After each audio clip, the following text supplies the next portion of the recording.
ৰেজিষ্টাৰত ঈশ্বৰৰ প্ৰশংসা হওক। সৰ্বপ্ৰথমতে সৃষ্টিকৰ্তাৰ ঈশ্বৰলৈ ধন্যবাদ জনাইছোঁ আৰু মহান গুৰু দুটালৈ কোটি কোটিবাৰ প্ৰণাম জনাইছোঁ। মোৰ আখ্য আছিলে এই ল'ৰাটো হৈ বেছি ডাঙৰ দীঘলকৈ নকৰোঁ, ক'বলগীয়া ধেৰ আছে বাৰু, নকওঁ এতিয়া। ল'ৰাটো হৈ সাক্ষ্যটো দিছোঁ। মানে মই প্ৰাৰ্থনা কৰি আছিলোঁ, গধূলি গধূলি সদায় প্ৰাৰ্থনা কৰোঁ। প্ৰাৰ্থনা কৰি থাকোঁতে ইয়াৰ খজুৱতি মানে গোটেই গাটো খজুৱতি উঠি গৈছিলে।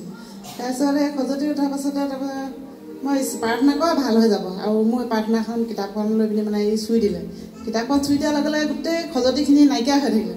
ই কৈছে কি বোলে হেৰি আইতা তোৰ কিতাপখন ইমান যাদুকৰ কিতাপ নে বোলে, মোৰ বোলে খজুৱতিখিনি চুই দিয়াৰ লগে লগে ভাল হৈ থাকিলে বোলে, তেনেকৈ বুলি কৈছে। আহিবলৈ বিচাৰি থাকে মোৰ লগত।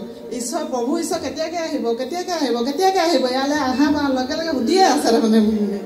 মই আহিব এতিয়া হেৰি পিতাইক হেৰি নমস্কাৰ কৰিবি দেই, তেনেকৈ বুলি ক'লোঁ। এতিয়া পিতাইকে নমস্কাৰ কৰিলে আৰু পিতাই সাক্ষ্য দি দিবলৈ ক'লে। আশীৰ্বাদ কৰোঁ, ঈশ্বৰে আশীৰ্বাদ কৰক। আৰু মোৰ নাম কাকতভৰা মন্দিৰ, বিয়াক ৰংপুৰীয়া, ৰূপালী ভূঞাচোৱা। আৰু এটা কওঁ, পিতাই 4 ফেব্ৰুৱাৰীৰ দিনা মোৰ ঘৰলৈ গৈছিলে, যোৱা 4 ফেব্ৰুৱাৰীৰ দিনা। ইমান ধুনীয়া গাড়ী এখন লৈ গৈছে পিতাই আমাৰ ঘৰলৈ। কোন আহিছে চাইছোগৈ মই। তেনেকুৱাতে পিতাইক দেখিছোঁ। পিতাই নামি খোজকাঢ়ি মানে গাড়ীখন এডোখৰতে থৈ পিনি আমাৰ ঘৰলৈ আহি আছে। মই এতিয়া পিতাইক আগবঢ়াবলৈ যাওঁ বুলি ভাবিছোঁ। এতিয়া দেখোঁ হেৰি মোবাইলত হেৰি ভিডিঅ'বোৰত ফুল চুল বিচাৰি পিতাইক আদৰি আনিবলৈ যায়। মোৰ হাতত একো নাই, মই কেনেকৈ যাওঁ এতিয়া পিতাইক আদৰিবলৈ। তেনেকৈ মানে পিতাইক আদৰি আনি ভগা চিগা জেগা এডোখৰত ঠাই এখনত বহিবলৈ দিছোঁ। মই আদৰি আনি হেৰি পিতাইক আগত মোৰ মনৰ কথাবোৰ কৈছোঁ। আৰু পিতাই কৈছে একো চিন্তা নকৰিবা, চব সুস্থ হৈ যাব। মই পানী এগিলাচতে তুলসী পাত 3টামান দি পিনি পিতাই ঘৰটো ছিটিয়াই দিবলৈ কৈছে। আৰু এই ল'ৰাকেইটাক খাবলৈ দিবা বোলে, চব সুস্থ হৈ যাব। তেনেকৈ বুলিছে। মই তেতিয়া পিতাই যেনেকৈ কৈ থাকে তেনেকৈ ল'ৰাকেইটাক পানী ছিটিয়াও দিওঁ, পানী খাব দিওঁ, তেনেকৈ ল'ৰাকেইটাও সুস্থ হৈছে। কিন্তু মদ খাবলৈ এৰা নাই। মদ খাবলৈ কালি মই ইয়ালৈ আহিছোঁ, ইমান খং কৰিছে মোক, তই বোলে নোকোৱাকৈ জলে তলে যাওঁগৈ বোলে। তাকে যেন পিতাই আশীৰ্বাদ কৰক। মই সিহঁতৰ সেই ক্ষমা কৈছোঁ, তুতি মিনতি কাকতি কৰিছোঁ। পিতাই সকলো আশীৰ্বাদ কৰি দিয়ক। যিখিনি মনৰ কামনা লৈ আহিছোঁ পিতাই গুৰু পিতাই ঈশ্বৰলৈ, সেইখিনিও মোৰ ঈশ্বৰে আশীৰ্বাদ কৰক। আৰু ইমান মন যায় পিতাই ঘৰত মোৰ 2 দিন 3 দিন থাকিবলৈ আহিবলৈ মন যায়, ইমান কাম কৰিবলৈ আহিবলৈ মন যায়। ঘৰৰ প্ৰব্লেম পৰা মই আহিব নোৱাৰোঁ, সেইটো কাৰণে মোৰ বহুত অসুবিধা হয়।